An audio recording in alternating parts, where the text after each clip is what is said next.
सबसे पहले आपकी यूज़र आईडी और पासवर्ड आपको यहाँ पर डालना होगा। आपकी आईडी और पासवर्ड आपको ईमेल पर प्राप्त हुआ होगा। यूज़र आईडी आपको यहाँ पर डालनी है, यहाँ पर ब्रांच कोड आपको नहीं डालना है, आपको ये चीज़ ध्यान में रखना है। और पासवर्ड आपको यहाँ पर डालना है। इसके बाद में रिमेंबर मी पे आपको क्लिक करना होगा, उसके बाद में साइन इन पे आपको क्लिक करना होगा।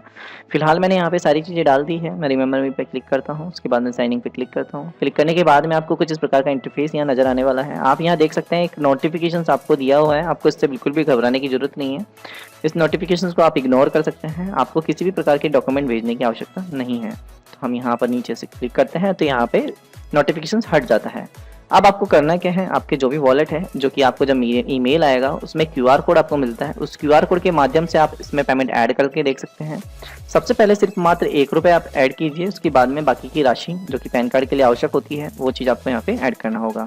आप देख सकते हैं यहाँ पर एक बटन आपको शो होगा, यहाँ पे क्लिक करना होगा आपको। वैसे ही जैसे आप क्लिक करेंगे वैसे ही प्रोसेस यहाँ आगे बढ़ जाएगी। साथ ही आपको समझ में भी आएगा कि क्या क्या प्रोसेस यहाँ होने वाली है। तो सिंपल यहाँ पे जैसे आप क्लिक करते हैं, मैंने वॉलेट में पेमेंट डाल लिया है पहले ही, तो मैं यहाँ पे क्लिक करता हूँ। तो जैसे आप क्लिक करेंगे, क्लिक करने के बाद में एक ऑप्शंस आएगा, बस आप इस ऑप्शंस को आपको ओके कर देना है, जो कि आपको सिंपल ज़्यादा नहीं सोचना है, ओके ही करना होगा आपको।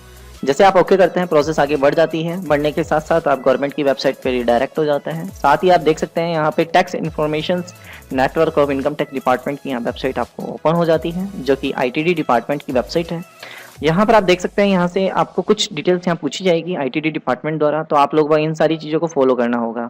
सबसे पहले आपसे आधार कार्ड पूछा जाएगा, इसके बाद में कैंडिडेट की डिटेल, यहाँ की कैंडिडेट का नाम क्या है, उसके बाद में डेट ऑफ बर्थ और कैंडिडेट का जेंडर। यह डिटेल अगर किसी भी प्रकार से गलत होती है तो आपकी यानी कि जो प्रोसेस है वो यहीं पर स्थिर हो जाएगी और वापस से बैक हो जाएगी। ऐसे में आपको वापस से इसे रीअप्लाई करना होगा। यहाँ पर एक चेन आपको नजर आ रहा होगा, यहाँ पे क्लिक करके इस प्रोसेस को आप आगे बढ़ा सकते हैं। तो सिंपल हम ये सारी चीज़ों को भर लेते हैं।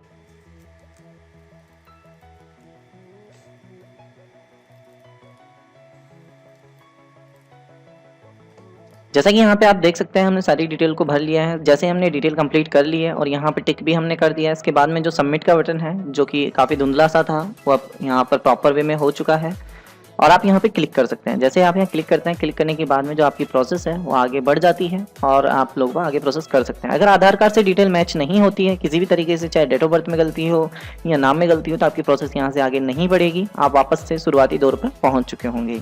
तो सबसे पहले मैं आपको सजेस्ट करना चाहता हूँ, जो ये प्रोसेस है वो एकदम सही सही आपको भरनी होगी।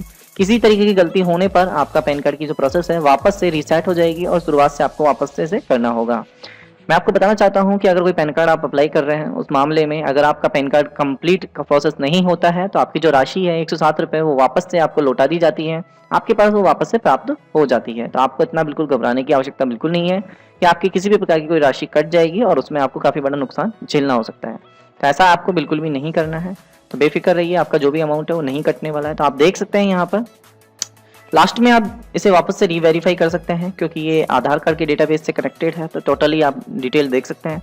यहाँ पर आपसे पूछा जाएगा एक नीचे नीचे कि क्या आपका एक से ज़्यादा नाम है, तो आपको इसमें नो का जो ऑप्शन है उसको सेलेक्ट करना है। जैसे हम नो के ऑप्शंस पे क्लिक करते हैं तो ये जो नीचे की लाइन है वो हट जाती है और सिंपल आप देख सकते हैं यहाँ पर नेक्स्ट का जो बटन है उस पर आपको क्लिक करना होता है। जैसे आप नेक्स्ट के बटन पे यहाँ क्लिक करते हैं, क्लिक करने के साथ साथ आप जो प्रोसेस है इसकी थर्ड प्रोसेस के ऊपर आप रिडायरेक्ट हो जाते हैं। तो आपको जैसे ही नेक्स्ट क्लिक करते हैं आपकी थर्ड प्रोसेस पे यहाँ पे पहुँच जाते हैं। पहुँचने के साथ साथ आपको इस चीज़ का ध्यान रखना है, यहाँ पर सिंगल मदर का जो प्रोसेस है उसको आपको नो रखना है। इसके बाद में यहाँ पे आपसे फादर नेम पूछा जाएगा, तो आपको कैपिटल लेटर में यहाँ पे फादर नेम यहाँ पे मेंशन कर देना है। फादर नेम यहाँ मेंशन कर दिया है।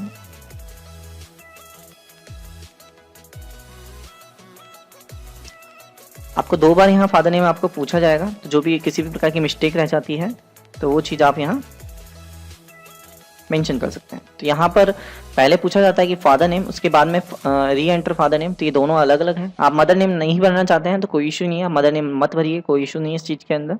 आपको सिंपल यहाँ पे जो आधार कार्ड यानी कि जो पैन कार्ड है आपका, उसके ऊपर प्रिंट क्या नाम चाहते हैं आप, तो यहाँ फादर नेम होता है, तो आप फादर नेम यहाँ पर सेलेक्ट कीजिएगा। तो आपका जो भी पैन कार्ड है जब आएगा तो फादर नेम प्रिंट होकर आएगा। ज़्यादातर इंडियन गवर्नमेंट के हिसाब से जितने भी डॉक्यूमेंट हैं उनमें सभी में फादर नेम मेंशन होता है। कभी कभी कुछ डॉक्यूमेंट में मदर नेम नहीं होता है। ऐसी में डिफिकल्ट प्रॉब्लम आपके सामने खड़ी हो जाती है कि आप मदर नेम से पैन कार्ड बना लेते हैं और वहाँ पर वेरिफिकेशन करने में काफ़ी दिक्कतों का सामना आपको करना होता है। तो हम यहाँ पर नेक्स्ट का बटन आपको नज़र आ रहा होगा।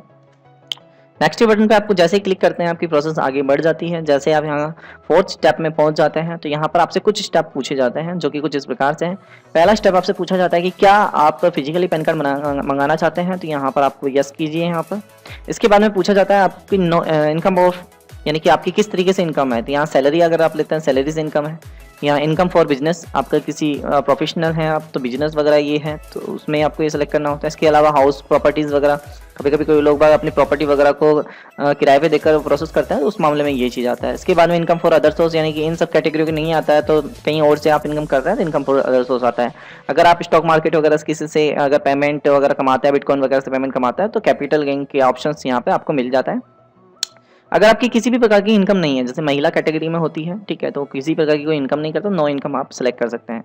तो यहाँ पर मैं फिलहाल यहाँ इनकम फॉर अदर सोर्स पे क्लिक करता हूँ। उसके बाद में ऑप्शन आता है टेली, यानी कि जो कि आपसे कम्युनिकेशंस की जो डिटेल्स होती है उससे संबंधित यहाँ पर डिटेल आपको भरनी होती है। तो यहाँ पर आपको सबसे पहले दे रहा होगा 91, यहाँ पे इंडिया का जो कंट्री कोड है वो चीज़ यहाँ सेलेक्ट किया जाता है। उसके बाद में यहाँ पर आप देख सकते हैं यहाँ पे आपसे मोबाइल नंबर पूछा जाता है, तो सिंपल यहाँ पे मोबाइल नंबर डालना है आपको और यहाँ पर आपको ईमेल आईडी।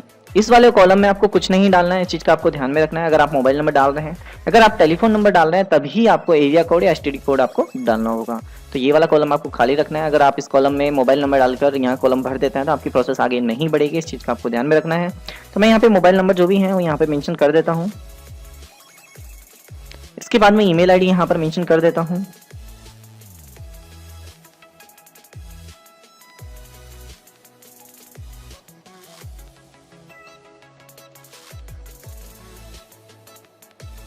हमने यहाँ पे ईमेल आईडी और मोबाइल नंबर मेंशन कर दिया है। अब हम यहाँ से नीचे स्क्रॉल डाउन करेंगे। स्क्रॉल डाउन करने के साथ साथ आपसे कुछ और डिटेल यहाँ पे पूछी जाएगी, तो आपको इन वाली डिटेल को किसी भी प्रकार से नहीं भरना है। आपसे ऑफिस एड्रेस पूछा जाएगा तो फिलहाल इस एड्रेस को आपको नहीं भरना है। अगर इस वाले को आप भरते हैं तो हो सकता है आपका पैन कार्ड किसी बार रुक जाए या फिर कोई प्रोसेस में आप अटक जाए। तो रेजिडेंस एड्रेस को यहाँ अच्छी तरह समझाया गया है कि भाई जो भी आधार कार्ड के अंदर यूज़ किया हुआ जो एड्रेस है वही आपका रेजिडेंस एड्रेस यहाँ पर आपका बाई डिफॉल्ट लिया जाएगा और आप इस प्रोसेस को आगे ले सकते हैं। तो सिंपल यहाँ पे आप ऑफिस एड्रेस को छोड़ दीजिए। नेक्स्ट के बटन पे जैसे आप क्लिक करते हैं इसके बाद में आपसे पूछा जाएगा एओ कोड। अब ज़्यादातर मामलों में लोग बाग नहीं समझ पाते हैं एओ कोड होता क्या है, तो सिंपल मैं आपको बता दूं, आपका जो भी एओ कोड है आप गूगल पे सर्च करेंगे तो आसानी से आपको मिल जाता है। साथ ही यहाँ पर भी ऑप्शंस आपको मिलता है आपके एओ कोड का। अगर आप नहीं जानते हैं आपका एओ कोड क्या होता है तो मैं आपको सजेस्ट करना चाहता हूं, जो भी इनकम टैक्स डिपार्टमेंट नियरेस्ट आपका पड़ता है उनका कोड यहाँ पे मांगा जाता है। तो आप जो भी एओ कोड आपके सजेस्ट होते हैं वो चीज़ यहाँ पे मेंशन कर सकते हैं। तो यहाँ पर जब आप क्लिक करेंगे तो देखिए यहाँ पर ऑटोमेटिकली अपने आप ले लेगा। जैसे आप क्लिक करेंगे अलग अलग एओ कोड यहाँ पर अपने आप एओ कोड ले लेता है। तो इस चीज़ का आपको ध्यान में रखना है, जो कि एओ कोड यहाँ पे लिस्टेड है वही एओ कोड आपके काम करेंगे। जो एओ कोड एक्सपायर हो चुके हैं वो यहाँ पर यूज़ में नहीं लिया सकते। तो यहाँ पर मैं RJNW 104(1) यहाँ पर यूज़ में लेने वाला हूँ। तो सिंपल यहाँ पर एओ कोड मैंने सेलेक्ट कर लिया है जो कि नियरेस्ट इनकम टैक्स डिपार्टमेंट है। उसके बाद में मैं यहाँ पे सेलेक्ट करता हूँ जो भी प्लेस यहाँ पर। उसके बाद में आपको ऑप्शंस मिलेगा सबमिट का, बस आपको ये लास्ट वाला सबमिट है, इस पर आपको क्लिक करना है। अब इसके बाद में किसी भी प्रकार की डिटेल्स वगैरह आपको भरने की आवश्यकता नहीं है जो कि यूजर्स की। तो जैसे सबमिट बटन पर आप क्लिक करते हैं, क्लिक करने के बाद में ना तो आपको बैक लेना है ना रिफ्रेश करना है, सिंपल आपका जो प्रोसेस है वो आगे बढ़ जाएगा और यहाँ पर आपको एक बार रिव्यू आपको कंप्लीट दिखाएगा। तो आप कैंडिडेट को ये पूरी डिटेल आप चेक करवा सकते हैं, जो भी कैंडिडेट आपके पास में मौजूद है उनको आप चेक करवा सकते हैं प्रॉपर वे में और समझा सकते हैं कि भाई हमने ये डिटेल भरी है, क्या ये सही है या गलत है। इस प्रोसेस को आप आसानी से प्रोसेस कर सकते हैं। तो फिलहाल यहाँ पे आपके सामने नज़र आ रहा होगा पूरी डिटेल्स, यहाँ पर कैंडिडेट की क्या क्या डिटेल यहाँ पर शो होती है। हम इसे प्रॉपर वे में यहाँ चेक कर लेते हैं। अगर किसी प्रकार की कोई गलती है या कोई भी समस्या है तो आप इस प्रोसेस को क्रॉस करके शुरुआत से वापस से शुरू कर सकते हैं। ऐसे मामले में होगा क्या, आपका पेमेंट कुछ समय के लिए रुक जाएगा, यानी कि 107 रुपये जो आपके कटे हैं वो 2 से 5 मिनट के लिए कटे हुए रहेंगे। उसके बाद में वो आपके वॉलेट में वापस आ जाते हैं और आप प्रोसेस आगे बढ़ सकती है। तो ऐसा नहीं है कि आपका जो पैन कार्ड है वो प्रोसेस आपकी नहीं कर पाएंगे। तो यहाँ पर एक लास्ट में कन्फर्म का बटन आपको मिलेगा। कन्फर्म के बटन पे जैसे आप क्लिक करेंगे, क्लिक करने के साथ साथ ये प्रोसेस आगे बढ़ जाएगी और आप लोग समझ सकते हैं प्रोसेस आगे बढ़ने के बाद में आपसे या तो OTP का माध्यम आप सेलेक्ट कर सकते हैं यहाँ पर, या फिर आप KYC जो कि फिंगरप्रिंट के माध्यम से यहाँ पे आप सेलेक्ट कर सकते हैं। तो फिलहाल कैंडिडेट मेरे पास ही है यहाँ पर, तो कन्फर्म ये चीज़ है कि मेरे पास यहाँ मैं OTP के माध्यम से प्रोसेस को करने वाला हूँ। फिंगरप्रिंट के माध्यम से नेक्स्ट वीडियो में मैं आपको बताऊंगा कि फिंगरप्रिंट के माध्यम से आप कैसे कर सकते हैं। फिलहाल हम इस प्रोसेस को OTP के माध्यम से करने वाले हैं। जैसे ही आप OTP बेस eKYC पे क्लिक करते हैं, जैसे आप क्लिक करते हैं OTP जो कैंडिडेट के मोबाइल पर है, आधार कार्ड में रजिस्टर्ड मोबाइल नंबर, उस पर आपको एक OTP प्राप्त होता है। बस उसी OTP को वन टाइम आपको यहाँ पे सबमिट करना होता है। तो हम यहाँ पर क्लिक करते हैं, क्लिक करने के साथ साथ आप देख सकते हैं यहाँ पे प्रोसेस आगे बढ़ रहा है।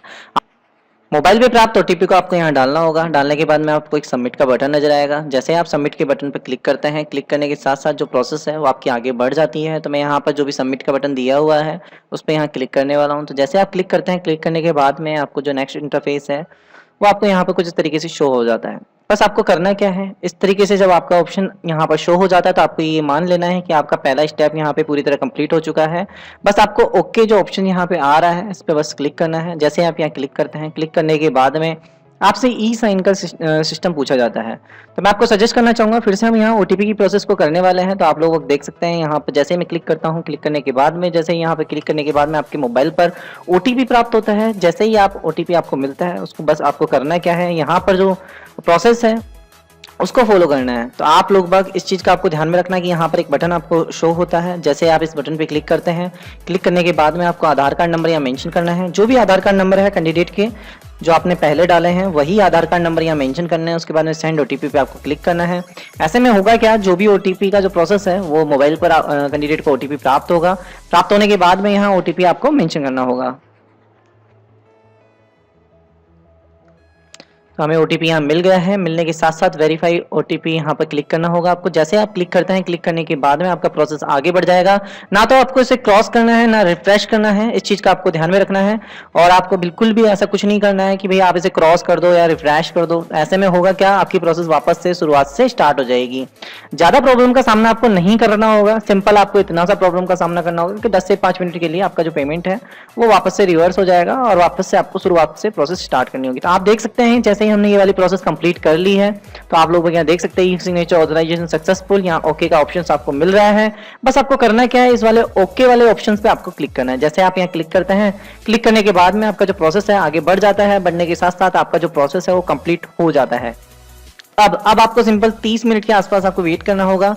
अगर आपको स्लिप डाउनलोड करनी है तो जो भी आपने पर्टिकुलर ईमेल आईडी डाली है उस पर तुरंत 1 सेकंड के अंदर आपके पास स्लिप भेज दी जाती है और आप लोग वो वहां से अपनी स्लिप यानी कि जो एक्नॉलेजमेंट नंबर है यहाँ पर जारी हुए हैं वो वाली स्लिप आप डाउनलोड कर सकते हैं। स्लिप डाउनलोड करने के लिए आपको जो भी कैंडिडेट की डेट ऑफ बर्थ है वो आपको वहां पे मेंशन करनी होगी। जैसे कैंडिडेट की डेट ऑफ बर्थ मान लीजिए 1/1/1992 है, ठीक है, तो आपको विदाउट किसी स्पेस या विदाउट किसी प्रोसेस के 1001011992 वहां टाइप करना होगा। वैसे आप डाउनलोड कर सकते हैं। उम्मीद करता हूं आप लोगों को ये चीज समझ में आ चुकी होगी।